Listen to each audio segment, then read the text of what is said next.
अस्सलाम वालेकुम स्टूडेंट्स। आज जो है हम फर्स्ट ईयर अकाउंटिंग में मोस्ट इम्पॉर्टेंट रिसोर्स डिस्कस करेंगे।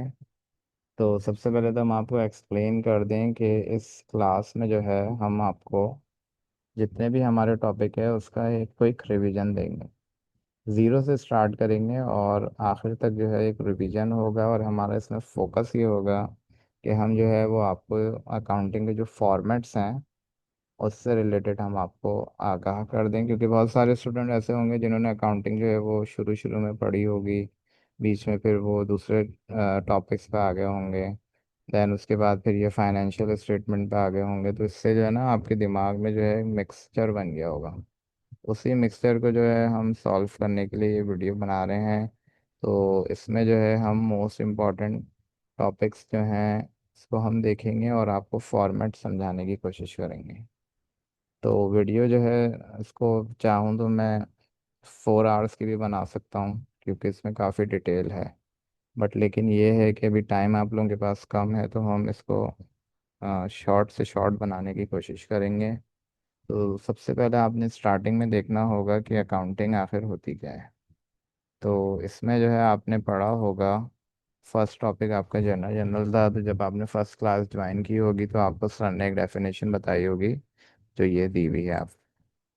बट लेकिन अभी हम जो है शॉर्टकट मेथड को यूज़ कर रहे हैं, तो हम सबसे पहले आपको जो है इजीएस्ट डेफिनेशन के थ्रू समझाते हैं कि accounting is a language of business. Accounting जो है वो बिजनेस की ज़बान है। अब इस अकाउंटिंग को हमें पढ़ने के लिए जो है कुछ हेड्स ऑफ अकाउंट पता होने चाहिए। ये आप लोग याद कैसे रखेंगे? जिस तरह आपका हैंड है उसमें 5 फिंगर्स हैं, इसी तरीके से हेड्स ऑफ अकाउंट के लिए भी जो है हमें 5 चीज़ें जो हैं वो याद रखनी होती हैं।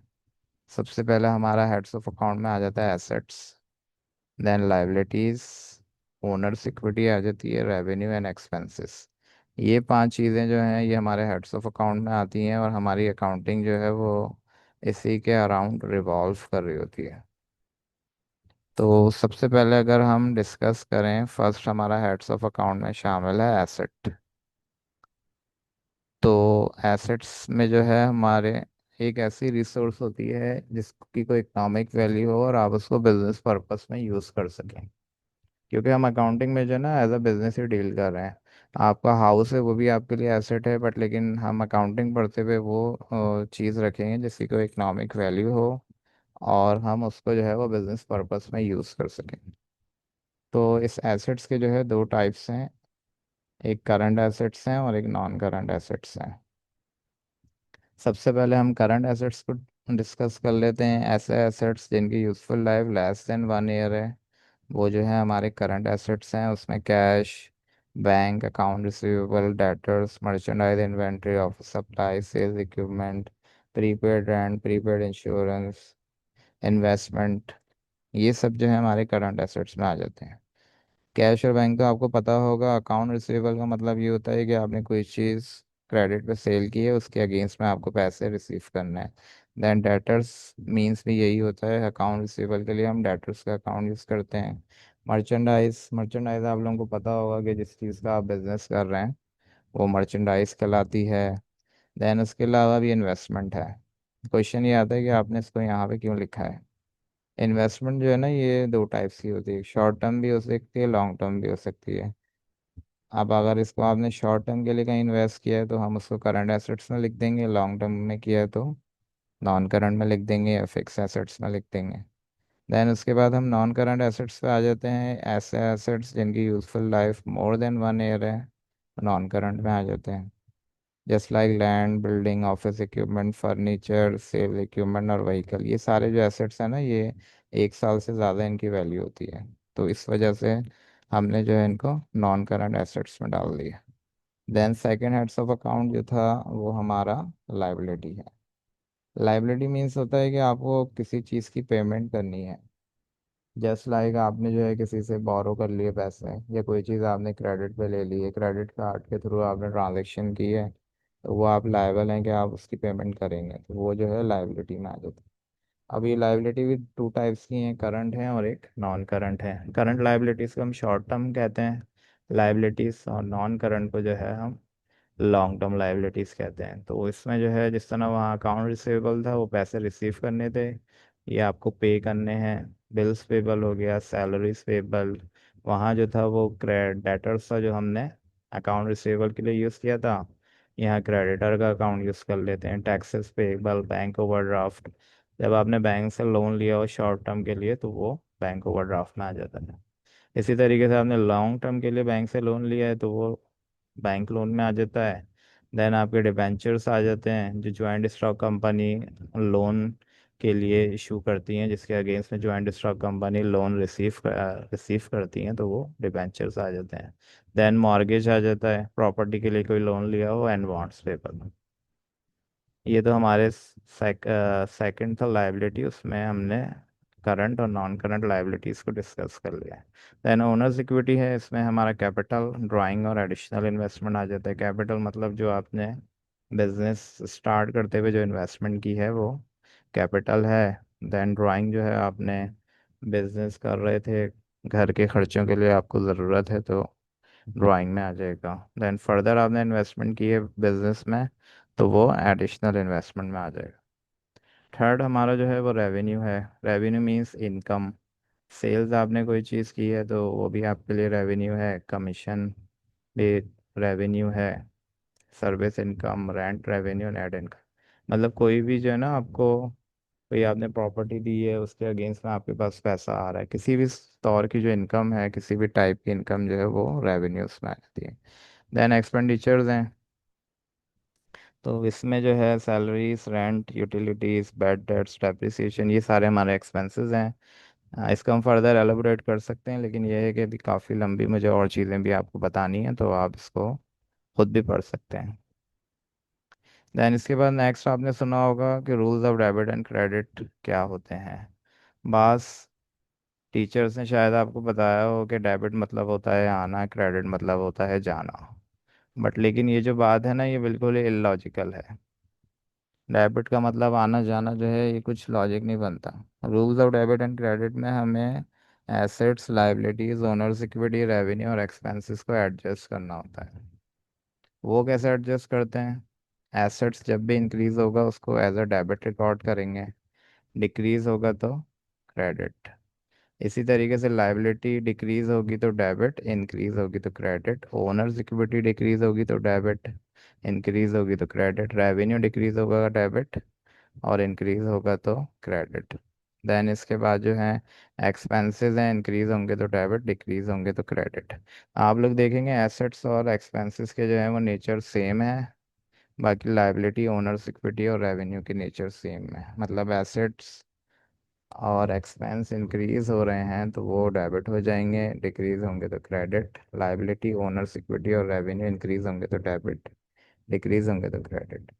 तो ये वाला जो लेक्चर जो भी हमने जल्दी जल्दी आपको समझाया है, ये आपको सिर्फ हमने डेफिनेशन बताई है और कुछ rule of debit and credit और एसेट्स वगैरह से रिलेटेड बताया है। देन अब हमारा फर्स्ट क्वेश्चन आता है जर्नल एंट्री। जर्नल एंट्री क्या होती है? सबसे पहले अकाउंटिंग का जो प्रोसेस स्टार्ट होता है वो होता ही है एंट्रीज से। रिकॉर्डिंग होगी तो फिर हम इसको फर्दर मूव करेंगे, फाइनेंशियल स्टेटमेंट तक जाएंगे। जनरल एंट्री दो टाइप्स की होती हैं, डबल एंट्री होती है, कंपाउंड। डबल एंट्री में मैं बोल रहा हूँ परचेज मर्चेंडाइज फॉर कैश, तो आप परचेज डेबिट करेंगे और कैश क्रेडिट कर देंगे। इट मीन्स ये हमारी डबल एंट्री है।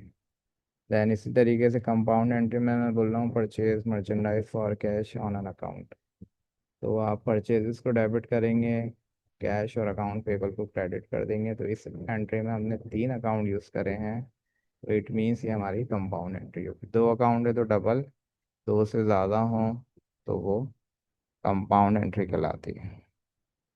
देन उसके बाद अब हम आ जाते हैं, अब ये जो है ना इसकी कुछ ट्रांजेक्शन होंगी, वो आपको स्लाइड्स वगैरह होंगी या आपने जहाँ पढ़ी होंगी तो आप वहाँ से उसको देख सकते हैं। अब सेकंड हमारा टॉपिक आता है कैश बुक। अब इसके हम आपको मेन मेन पॉइंट्स बता रहे हैं कि कैश बुक में क्या क्या करना होता है। कैश बुक में जो है हम ट्रांजेक्शन वो रिकॉर्ड करेंगे जो कैश और बैंक पे रिलाई कर रही है। सेकंड जो है क्रेडिट ट्रांजेक्शन, और अकाउंट पे जो ट्रांजेक्शन होंगी उसको इग्नोर कर देंगे। और आपने कैश बुक बनाई होगी, 3 कॉलम कैश बुक होती है, एक रिसिप्ट साइड और एक payment side. Left hand side जो है वो रिसिप्ट साइड होता है, राइट हैंड साइड जो है पेमेंट साइड होता है। देन आपने कॉन्ट्रा एंट्री सुनी होगी। इसमें आपको जो है वो बोथ साइड एंट्री बनानी होती है। आपके टीचर ने सी भी लिखवाया होगा पोस्टिंग रेफरेंस में। तो ये चीज़ भी आपको याद रखनी है कि कॉन्ट्रा मीन्स है बोथ साइड पे आपको एंट्री बनानी है। देन उसके अलावा समटाइम ऐसा होता है कि हमने चेक को डिपॉजिट कराया और वो डिसऑनर्ड हो गया किसी रीज़न की वजह से। तो उसमें जो है आपको सेल्स डिस्काउंट जो है अगर आपने दिया होगा ना तो उसको नेगेटिव में डालना है। ये जो मैंने स्लाइड बनाई है ना इसमें इंपॉर्टेंट पॉइंट्स हैं। ये आपको काफ़ी हेल्पफुल रहेंगे। स्टूडेंट जो है ना इस किस्म की मिस्टेक्स कर देते हैं। सैंक्शन कभी आ जाए आपके ट्रांजेक्शन में तो आप उसको इग्नोर कर देंगे। देन कॉन्ट्रा एंट्री के केसेस क्या क्या हैं। पहला केस है open a bank account, then deposited cash into bank, a past dated check received and now deposited into bank.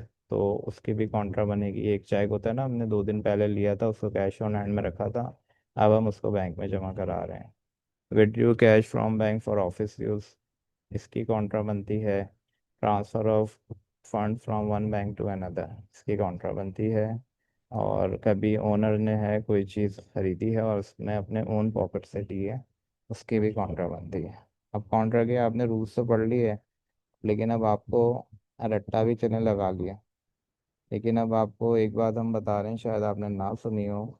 Contra का मतलब होता है कि आपने जो है वो कोई पैसा आपके पास से गया और आप ही के पास आ गया। क्या मतलब हुआ, यानी कैश से आपने कोई चीज़ खरीदी तो वो तो आपने खरीद ली, पैसे आपके पास नहीं आए, वो चले गए। देन फर्स्ट जो है ओपन अ बैंक अकाउंट, तो इसमें हम क्या करेंगे, पेमेंट साइड पे हम लिख देंगे कैश में, पेमेंट साइड पे हम कैश में लिख देंगे और रिसिप्ट साइड पे बैंक में लिखेंगे, क्योंकि हमारा पैसा जो है वो हमारे हाथ से गया है और हमारे पास बैंक में ही आ गया है। डिपॉजिटेड कैश इनटू बैंक, यानी ये भी आपके हाथ से पेमेंट साइड पे चले जाएगा पैसा और वो रिसिप्ट साइड पे आ जाएगा। एक चेक जो था आपने रिसिप्ट साइड पे रखा हुआ था वो बैंक में डिपॉजिट हो रहा है और वो जो है आपके पास वापस बैंक में ही आ रहा है। Then withdraw cash from bank for business office use या बिजनेस यूज, यानी आपने बैंक से पैसे निकाले या आपने बैंक में लिखे और रिसिप्ट साइड पे जो है आपने हैंड में लिख दिया, यानी कैश बैंक से निकल के हैंड में आ गया। देन उसके बाद जो ट्रांसफ़र ऑफ फंड्स, यानी एक बैंक से दूसरे बैंक में पैसे ट्रांसफ़र हो रहे हैं तो उसमें बनेगी।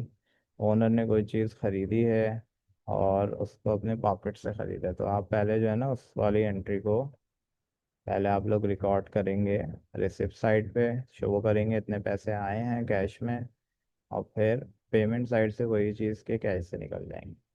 ये पॉइंट्स हैं जो आपको याद रखने हैं, जो आपके लिए काफ़ी हेल्पफुल रहेंगे for making cash book. Then हमारे पास नेक्स्ट टॉपिक है, वो आ जाता है हमारा bank reconciliation statement. Bank reconciliation statement में जो है हमें एरर को रेक्टिफाई करना होता है। तो समटाइम हम जो है वो अपने पास ऑफिस में एक अकाउंट बना रहे होते हैं और एक हमारा बैंक में बन रहा होता है अकाउंट, तो उस बैलेंस को मैच करने के लिए जो है हम बैंक रिकॉन्सिलिएशन स्टेटमेंट बनाते हैं। तो उसमें कुछ पॉइंट्स होते हैं जो आपको एडिशन और डिडक्शन करने होते हैं। तो इसमें जो है आपको कैश बुक के एडिशन के ये पॉइंट दिए हुए हैं, कैश बुक के डिडक्शन के ये पॉइंट्स हैं। अच्छा, ये जो है ना इसको एलेबोरेट तो हम करते हैं, लेकिन अभी ये आपको खुद पढ़ने पड़ेंगे और फिर उस हिसाब से इसको बनाना पड़ेगा, क्योंकि अभी आगे जो है ना हमें और टॉपिक्स पे देखना है। तो बैंक रिकॉन्सिलिएशन स्टेटमेंट जो है बस आपको कैश बुक और बैंक स्टेटमेंट का कॉलम बनाना है और ये सारी चीज़ें उसमें पुट कर देनी है। देन उसके बाद हमारा थर्ड टॉपिक है स्पेशल जर्नल। जिस तरह कैश बुक में हमने ट्रांजैक्शन रिकॉर्ड की थी जो कैश पे थी, यहाँ पे हमें जो ट्रांजैक्शन रिकॉर्ड करनी है वो क्रेडिट वाली करनी है।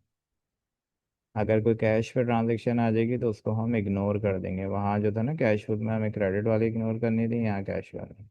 और इसमें जो है स्पेशल जर्नल में सिर्फ हमें मर्चेंडाइज और गुड्स को ही रिकॉर्ड करना है। बट समटाइम वो कंफ्यूज करने के लिए आपको क्वेश्चन दे देता है कि कोई जनरल स्टोर था और उसने जो है वो शुगर घी और ये राइस ये सब उसके जो है वो मर्चेंडाइज हैं।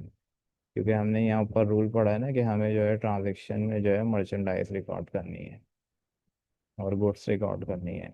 तो हम जो है फिर उसको रिकॉर्ड करेंगे, हमें टाइटल देखना होगा कि उसका किस चीज़ की शॉप थी। इसी तरीके से अगर किसी का जो है वो कंप्यूटर एसेसरीज का बिजनेस था, तो उसके लिए जो है वो कंप्यूटर से रिलेटेड, हार्डवेयर से रिलेटेड प्रिंटर और लैपटॉप्स वगैरह जो है वो सब उसकी एसेसरीज होंगी, तो आपको वो सब रिकॉर्ड करनी पड़ेंगी। देन उसके बाद जो है हम नेक्स्ट स्लाइड की तरफ मूव करते हैं, जो अब आ जाता है हमारा फाइनेंशियल स्टेटमेंट। अभी हमने जो है ना आपको शॉर्ट में जो है स्पेशल जर्नल तक बता दिया, इसके बाद करेक्शन ऑफ एरर्स वगैरह हैं, लेकिन ये है कि अभी टाइम कम है तो हम उसको भी बाद में डिस्कस कर लेंगे अगर टाइम हमें मिला। ये तो आपका जो शॉर्ट क्वेश्चन आंसर है ये आपको 40 मार्क्स का आएगा। स्टूडेंट समझते हैं हमने 40 मार्क्स का कर लिया तो हमारा पेपर बहुत अच्छा हो जाएगा, हमने 4 क्वेश्चंस कर लिए, 5 कर लिए। और लेकिन ये है कि पास्ट एक्सपीरियंस ऐसा है हमारे पास, जो स्टूडेंट इसमें बहुत खुश हो रहे होते हैं वो, उनके मार्क्स अच्छे नहीं आते हैं, क्योंकि 40 मार्क्स का तो आपने ये किया है, 40 मार्क्स के 20 मार्क्स के एमसीक्यूज हैं। फाइनेंशियल तो आपको हर हाल में करना ही करना है, पास होने के लिए भी अटैम्प्ट करना ज़रूरी है। तो इस फाइनेंशियल स्टेटमेंट में वैसे तो 8 टॉपिक्स हैं, 8 टॉपिक्स हैं, बट हमने जो है आपको most important adjusting, closing, reversing income statement and balance sheet, इससे रिलेटेड हम आपको बताएंगे। तो ये स्टार्ट होता है, हमारा पहला टॉपिक है एडजस्टिंग एंट्रीज। अच्छा, इसमें जो है ना मैंने इसको कैटेगराइज कर दिया है, कुछ फिक्स एंट्रीज हैं, कुछ नॉन फिक्स हैं और कुछ फिक्स एंट्रीज हैं रिलेटेड टू एक्ट। ये कैसे होगा?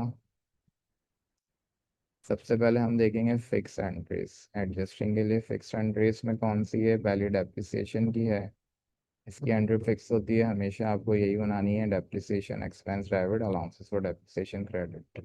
देन बैड डेट्स की एंट्री जो है वो bad debts expense debit allowances for bad debts credit. इसी तरीके से एंडिंग इन्वेंट्री की merchandise inventory debit expense and revenue summary credit. Then last one जो है फिक्स में वो कॉस्ट ऑफ गुड्स सोल्ड की है, cost of goods sold debit और मर्चेंडाइज अकाउंट क्रेडिट। ये तो आपकी फिक्स एंट्रीज हो गई हैं। सेकंड जो थी हमारी नॉन फिक्स एंट्रीज, ये थोड़ा कॉम्प्लिकेटेड है। मैं जो आपको बता रहा हूँ ये जो है आप लोगों के कन्फ्यूजन दूर करने के लिए सारी चीज़, क्योंकि स्टूडेंट्स ने लॉजिकली भी काफ़ी चीज़ें की होंगी, यानी उन्होंने एंट्रीज बना दी होंगी फिक्स एंट्रीज, उनको पता नहीं होगा ये फिक्स है नॉन फिक्स है, क्योंकि कैटेगराइज मैंने किया ना, बाद में भी पॉसिबल आपके टीचर्स ने ना किया हो। देन नॉन फिक्स में जो है हमें ये सारे पॉइंट्स याद रखने होते हैं, एसेट्स क्या हैं, लाइबिलिटीज़ क्या हैं और एक्सपेंसेस क्या हैं। एसेट्स के लिए हम अनयूज्ड, अनएक्सपायर्ड, ऑन हैंड और प्रीपेड यूज़ करते हैं। लाइबिलिटीज़ के लिए accrued, outstanding, unpaid, payable. Then expenses के लिए यूज्ड, एक्सपायर्ड, कंज्यूम और एक्सपेंस। अब एडजस्टिंग बनाने के लिए अब रट्टे की तरफ आ गया हूँ मैं, क्योंकि अभी तो आप लोगों को जो है वो क्लासेस रेगुलर लेंगे तो फिर आपको पता चलेगा कि असल क्या हो रहा है, बट लेकिन रट्टे के तौर पे जो है हम आपको इससे कुछ रूल्स बता देते हैं, काफ़ी बेनिफिट देंगे आपको। रूल्स क्या हैं? हम ट्रायल बैलेंस के अकाउंट को देखेंगे, अगर वो डेबिट है तो उसको हम क्रेडिट कर देंगे एडजस्टिंग एंट्री बनाते हुए। ट्रायल बैलेंस लेट सपोज लिखा हुआ है प्रीपेड इंश्योरेंस डेबिट में, तो एंट्री बनाते हुए जो है ना आप उसको क्रेडिट कर देंगे। अगर कमीशन इनकम है वो क्रेडिट में है, तो एंट्री बनाते हुए आप उसको डेबिट कर देंगे। पहला रूल तो आपको ये याद रखना है। आप लोग चाहें तो इसको पॉज करके रिवाइंड करके दोबारा सुन लें मैंने क्या बोला है। देन सेकंड जो है ट्रायल बैलेंस अकाउंट, अगर क्रेडिट है तो हमने उसको डेबिट कर दिया है। और अगर दोनों के अकाउंट सेम है, लेट सपोज ट्रायल बैलेंस में लिखा हुआ है prepaid insurance, data for adjustment में भी लिखा हुआ है प्रीपेड इंश्योरेंस, दोनों अकाउंट जो है ना वो एसेट की कैटेगरी में आते हैं। अगर दोनों के अकाउंट सेम होंगे तो हमें अमाउंट का डिफरेंस निकालना है। अगर अकाउंट सेम नहीं है तो डेटा फॉर एडजस्टमेंट वाली अमाउंट आ जाएगी। मतलब लेट सपोज यहाँ लिखा हुआ है प्रीपेड इंश्योरेंस और यहाँ लिखा हुआ है इंश्योरेंस एक्सपायर्ड, तो हम जो है वो डेटा फॉर एडजस्टमेंट वाली अमाउंट लिख देंगे। सही है। उसके बाद जो है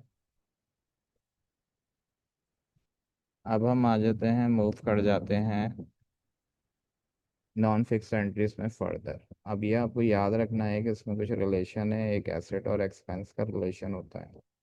जब भी हमारा एसेट अकाउंट हमने क्रेडिट डेबिट कर दिया है या एक्सपेंस अकाउंट हमने क्रेडिट कर दिया है, तो उसके अगेंस्ट में हमें एसेट लेके आना है। अब लेट सपोज यहाँ ट्रायल बैलेंस में लिखा हुआ था रेंट एक्सपेंस। ये ट्रायल बैलेंस है, रेंट एक्सपेंस लिखा हुआ था। एंट्री बनाते हुए आपने रेंट एक्सपेंस को कर दिया क्रेडिट, रेंट एक्सपेंस को जो है वो एक्सपेंस है, तो उसके अगेंस्ट में हमें एसेट लेके आना है। तो हमने प्रीपेड रेंट को जो है वो डेबिट कर दिया। इसी तरीके से ट्रायल बैलेंस में लिखा हुआ था प्रीपेड रेंट, तो हमने तो रूल को फॉलो करते हुए उसको कर दिया क्रेडिट, उसके अगेंस्ट में जो है हम एक्सपेंस का अकाउंट लेके आ गए। ये वाला रिलेशन जो था ये हमारा था एसेट और एक्सपेंस का। अब अगर हम फर्दर मूव करते हैं तो अब हमें रेवेन्यू और लाइबिलिटी वाले रिलेशन भी आ जाते हैं। वहाँ पे आपको ट्रायल बैलेंस में लिखा हुआ हुआ अनअर्न्ड कमीशन, ट्रायल बैलेंस है, अनअर्न्ड कमीशन है। अनअर्न्ड कमीशन का बैलेंस क्रेडिट में होगा, तो एंट्री कमीशन इनकम को चलें सपोज कर लें, उसका बैलेंस जो था आपको दिया हुआ था क्रेडिट में। एंट्री बनाते हुए हमने कमीशन इनकम को कर दिया डेबिट और उसके अगेंस्ट में लेके आ गया अनअर्न्ड कमीशन। क्या करा हमने, रेवेन्यू को डेबिट किया, कमीशन इनकम को, और अनअर्न्ड जो था वो हमारा लाइबिलिटी था, उसको हमने क्रेडिट अकाउंट में डाल दिया। इसी तरीके से इसी का वाइस वर्सा है कि अनअर्न्ड कमीशन हमें दिया हुआ था क्रेडिट में, तो उसको हमने डेबिट कर दिया, कमीशन इनकम को हमने क्रेडिट कर दिया। ये रिलेशन जो है वो रेवेन्यू और लाइबिलिटीज़ के रिलेशन है। ये हमारे नॉन फिक्स में हमने 3 स्लाइड्स आपके लिए प्रिपेयर की हैं। देन हमारी जो थर्ड टाइप की थी वो थी फिक्स एंट्री रिलेटेड टू एक। उसके लिए आपको क्या करना पड़ेगा, उसके लिए आपको सारे पॉइंट्स याद रखने पड़ेंगे। जब भी ये सारे वर्डिंग हो, आउटस्टैंडिंग, अनपेड, पेबल, किसी भी एक्सपेंस के साथ, तो हमें एंट्री बनाते हुए क्या करना है, हम एंट्री बनाते हुए क्या करेंगे, एक्सपेंस को डेबिट करके पेबल को क्रेडिट कर देंगे। देन इसी तरीके से ये अगर किसी एक्सपेंस के साथ ये सारे वर्डिंग लिखी हो ना, एक्रूड, आउटस्टैंडिंग, अनपेड, पेबल, तो हमें ये काम करना है। इसी तरीके से रिसीवेबल एक्रूड विद रेवेन्यू हो तो हमें एंट्री बना देनी है रिसीवेबल डेबिट और इनकम क्रेडिट। अब ऐसे तो आपको समझ में आ नहीं रहा होगा मैंने क्या बोला है। लेट सपोज लिखा हुआ है डेटा फॉर एडजस्टमेंट में एक्रूड सैलरी।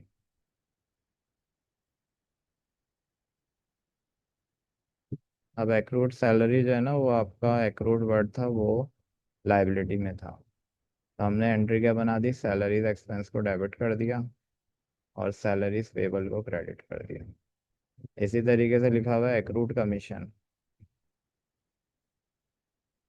अब कमीशन जो है ना खुद एक्सपेंस नहीं है, रेवेन्यू है ये। फिर आपको रिलेशन बनाना पड़ेगा कमीशन रिसीवेबल, कमीशन इनकम। एक दफ़ा में समझ में नहीं आएगा, दोबारा आपको रिवाइंड करके जो है दोबारा सुननी पड़ेगी मैंने जो बात बोली। देन अब हम फर्दर मूव करते हैं, ये हमारे एडजस्टिंग से रिलेटेड कुछ पॉइंट्स है। देन क्लोजिंग एंट्रीज हैं। क्लोजिंग एंट्रीज में जो है आपको सबसे पहले रेवेन्यूज को क्लोज करना होता है और फिर एक्सपेंसेस को। वैसे रेवेन्यू का बैलेंस ये आपने देखा होगा क्रेडिट साइड पे होता है, जब हम उसको क्लोज करेंगे तो सारे रेवेन्यूज को डेबिट कर देंगे, और expense and revenue summary, income summary या प्रॉफिट एंड लॉस अकाउंट, वो आप क्रेडिट कर देंगे।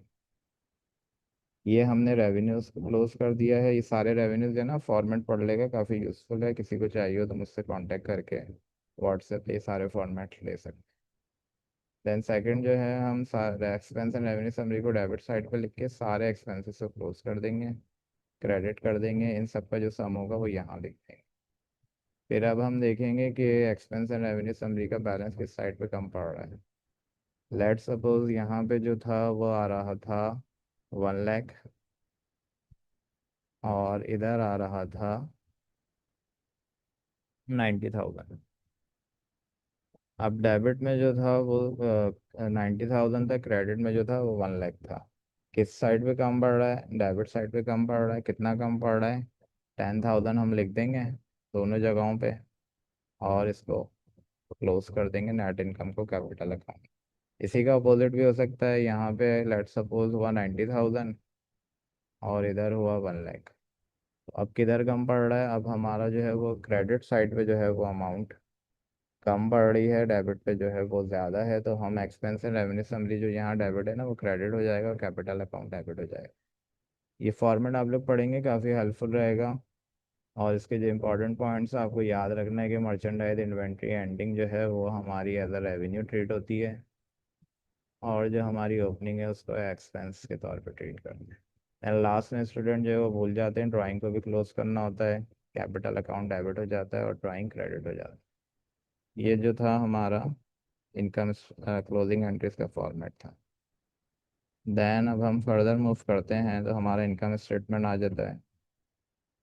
ये थोड़ा हमें डिटेल में समझाना पड़ेगा क्योंकि इसमें जो है आपको प्रॉब्लम हो सकती है। सबसे पहले तो जो है हमें नेट सेल्स निकालनी होगी।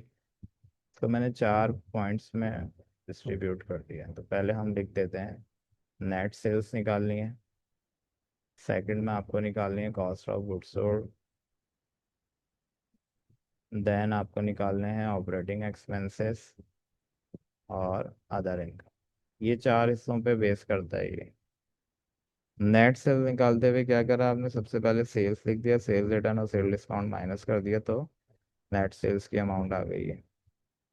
देन उसके बाद कॉस्ट ऑफ गुड्स सोल्ड में आपको सबसे पहले लिखना पड़ेगा मर्चेंडाइज इन्वेंट्री ओपनिंग। जो शुरू में आपके पास माल बचा हुआ था परचेजेस की, वो लिख दिया। परचेज रिटर्न और परचेज डिस्काउंट जो है उसको लेस कर देंगे क्योंकि हमें उसको अपने परचेजेस में से निकालना है। नेट परचेज इन ऑपरेशन आ जाएगी, उसमें ट्रांसपोर्टेशन, कैरेज, फ्रेट, कार्टेज ये सब ऐड हो जाएगा। समटाइम पैकिंग चार्जेस भी होते हैं, वो भी ऐड हो जाएंगे। ये सब प्लस करके हमने इसको लिख दिया सेकंड कॉलम। अच्छा, आप जब इसको बनाएंगे ना तो इसके 3 कॉलम्स ड्रॉ कर लेगा, 3 कॉलम। वैसे अगर बनाएंगे आप स्केलेटन फॉर्म में तो प्रॉब्लम हो सकती है। अब हमने इन दोनों को प्लस किया तो मर्चेंडाइज अवेलेबल फॉर सेल आ गई। उसमें से मर्चेंडाइज इन्वेंट्री एंडिंग माइनस कर दिया तो कॉस्ट ऑफ गुड्स सोल्ड आ गया। ग्रॉस नेट सेल्स में से cost of goods sold minus किया तो ग्रॉस प्रॉफिट आ गया। ये सेकंड पार्ट जो है हमारे कंप्लीट हो गया है। आप लोग चाहें तो इसका स्क्रीनशॉट ले लें, ताकि ये है कि ये आप फॉर्मेट भी मुझसे ले सकते हैं, कोई प्रॉब्लम नहीं है। आप लोगों के पास फॉर्मेट अगर होगा, याद होगा, तो आपको बनाने में प्रॉब्लम नहीं होगी। देन हमारा नेक्स्ट जो आ रहा है ऑपरेटिंग एक्सपेंसेस आ रहे हैं। हम जितने भी एक्सपेंसेस होंगे वो सब हम लिख देंगे। इन एक्सपेंसेस को लिखने के लिए अगर हम आपको बैकवर्ड जाएं तो हमने कुछ चीज़ें आपको दी हुई हैं। जब भी एसेट्स वाले वर्ड होंगे तो एक्सपेंसेस में माइनस होंगे, लाइबिलिटीज़ वाले होंगे तो प्लस होंगे, और रेवेन्यू वाले होंगे तो एज इट इज अमाउंट लिख देंगे। डेटा फॉर एडजस्टमेंट से हमें देखना पड़ेगा। वैसे तो ये मैं रट्टा बता रहा हूँ आप लोगों को, लेकिन ये है कि ये करेंगे ना आप लोग। अभी आप लोग इनिशियल स्टेजेस में, आप लोग फाइनेंशियल स्टेटमेंट जो है ना वो कंपनी का मैनेजर बनाता। और अभी अभी आपने फर्स्ट ईयर में अकाउंटिंग पढ़ी है, तो इस वजह से आप लोगों को प्रॉब्लम हो सकती है। आप लोगों को finally in the end Ratte पे जाना ही पड़ेगा। तो ये सारे एक्सपेंसेस जो हैं हम प्लस करके इसमें से माइनस करेंगे। अब ये जो अमाउंट आई है ये हमने क्या करा है, ग्रॉस प्रॉफिट में से ये माइनस किया है, तो हमारे पास अनएडजस्टेड नेट इनकम या नेट लॉस आ गया। पॉजिटिव में आ रहा था नेट इनकम, नेगेटिव में आ रहा था नेट लॉस। उसके बाद जो है हमने इसमें अदर इनकम प्लस कर दी हैं, तो हमारे पास एडजस्टेड नेट इनकम या एडजस्टेड नेट लॉस। वही रूल फॉलो होगा, पॉजिटिव में आ रहा है तो इनकम, नेगेटिव में आ रहा है तो लॉस। देन उसके बाद जो है अब हम बैलेंस शीट के फॉर्मेट पे आ जाते हैं। बैलेंस शीट में जो है हमें अकाउंटिंग इक्वेशन फॉलो करनी है। Assets is equal to liabilities plus owners equity. Liabilities plus owners equity. एक साइड पे हमने एसेट्स लिख दिए हैं, एक साइड पे हमने इक्विटीज लिख दी हैं। इक्विटीज में लाइबिलिटीज भी आ गई हैं और ओनर्स इक्विटीज भी आ गई। बैलेंस शीट में जो है स्टूडेंट समझते हैं बैलेंस शीट का मतलब है दोनों चीज़ों को बराबर करके लिख देना, तो वो बैलेंस शीट है। यानी एसेट्स और इक्विटीज बराबर हैं तो ये बैलेंस शीट है। ये लॉजिक बिल्कुल ही रेकलेस है, क्योंकि बैलेंस शीट में हमें वो चीज़ लिखनी होती है जो हमारे पास बैलेंस बचा है। यानी अगर आपने बिजनेस स्टार्ट किया था, आपके पास 1 मिलियन थे, लास्ट में जो है आपके पास क्लोजिंग करते हुए 6 लाख रह गए, तो आप वो बैलेंस लिखेंगे, बैलेंस कैश में वो बैलेंस लिखेंगे कि जो लास्ट में आपके पास मौजूद है। देन इसी तरीके से कैश एट बैंक हो जाएगा। मर्चेंडाइज इन्वेंट्री एंडिंग हमें लिखनी है यहाँ पे। अकाउंट रिसीवेबल लिखना है, इसमें से बैड डेट्स माइनस होंगे, allowances for bad dates, office supplies, कोई भी बचा हुआ एक्सपेंस होगा वो आ जाएगा, रिसीवेबल्स आ जाएंगे सारे, इन्वेस्टमेंट तो टोटल करंट एसेट्स आ जाएंगे। देन नॉन करंट एसेट्स में हमें सारे नॉन करंट एसेट्स लिखने हैं और उसमें से उसके डेप्रिसिएशन भी माइनस करने हैं। देन लाइबिलिटीज में जो है हम क्या करेंगे, जो जो हमें पेबल थे ना, इसमें शुरू में जो आपको स्टार्टिंग में बताया था, तो वो आपको पॉइंट्स पढ़ने पड़ेंगे, काफ़ी हेल्पफुल रहेंगे। तो ये सारी हमारे पास लाइबिलिटीज़ आ जाएंगी जो शॉर्ट टर्म और लॉन्ग टर्म मैंने साथ ही लिख दी।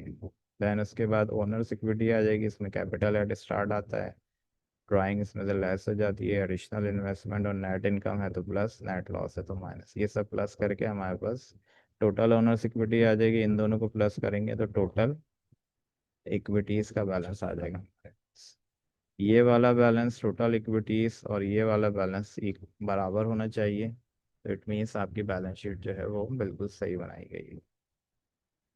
तो ये वाले फॉर्मेट्स जो हैं आपको देखने पड़ेंगे और थोड़ा लॉजिकली भी जाना पड़ेगा कि आखिर ये किस तरीके से बनाएंगे हम। देन उसके बाद जो है लास्ट हमारा जो था वो था रिवर्सिंग का फॉर्मेट, रिवर्सिंग एंट्रीज का।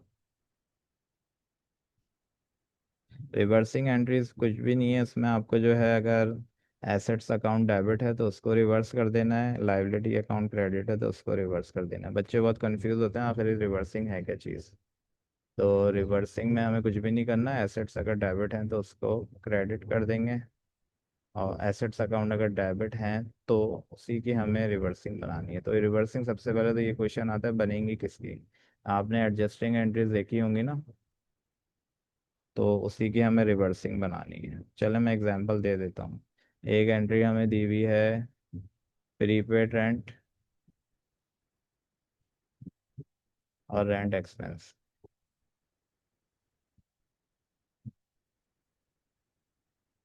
इसमें देखें ये हमने डेबिट में लिखा हुआ है ना एसेट प्रीपेड, तो इसको हम रिवर्स कर देंगे, इसकी रिवर्सिंग एंट्री हमें बनानी है।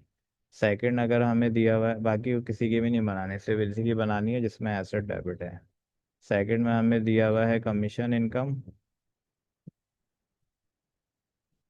और क्रेडिट साइड पे दिया हुआ अनअर्न्ड कमीशन। अब आप लोग बोलेंगे सर अनअर्न्ड कमीशन जो है वो लाइबिलिटी है, लाइबिलिटी यहाँ पे क्रेडिट है तो इसकी भी हम रिवर्स कर देंगे। रिवर्स में क्या करेंगे, अनअर्न्ड कमीशन जो है वो डेबिट हो जाएगा, कमीशन इनकम क्रेडिट हो जाएगा। रिवर्स मीन्स होता है कि इसको जो है ना हमें उल्टा करना है बस एंट्री को, और ऐसा जिसमें कुछ नहीं होता। अच्छा ये सारे जो थे ना हमारे फॉर्मेट से आप लोग, मैंने कोशिश तो की है कि शॉर्ट वीडियो हो क्योंकि टाइम कम है भी आप लोगों के पास, रिवीजन करने में जो है आपको वैसे टाइम होगा। बट लेकिन ये वीडियो जो है अगर आप इसको देखेंगे, जहाँ जहाँ मैंने उसको बोला है पॉज करके आप सुन लें, वो आपके लिए काफ़ी हेल्पफुल रहेगा। बाकी इसके साथ साथ जो है ऑनलाइन और होम ट्यूशंस भी अवेलेबल हैं। कोई स्टूडेंट अगर सेकेंड ईयर में क्लासेस लेना चाहे तो हमारा बैच जो है वो 1 जुलाई से स्टार्ट होगा। ऑनलाइन और होम ट्यूशंस अवेलेबल हैं। कॉन्टैक्ट नंबर जो है वो मेरा ये है, आप लोग जो है ये नंबर नोट कर लें और इससे जो है वो फर्दर चीज़ें भी ले सकते हैं। होपफुली आपके लिए काफ़ी हेल्पफुल रहेगी वीडियो ये। इंशाल्लाह नेक्स्ट वीडियो में फिर आपसे होती है मुलाकात, तब तक के लिए अल्लाह हाफिज़।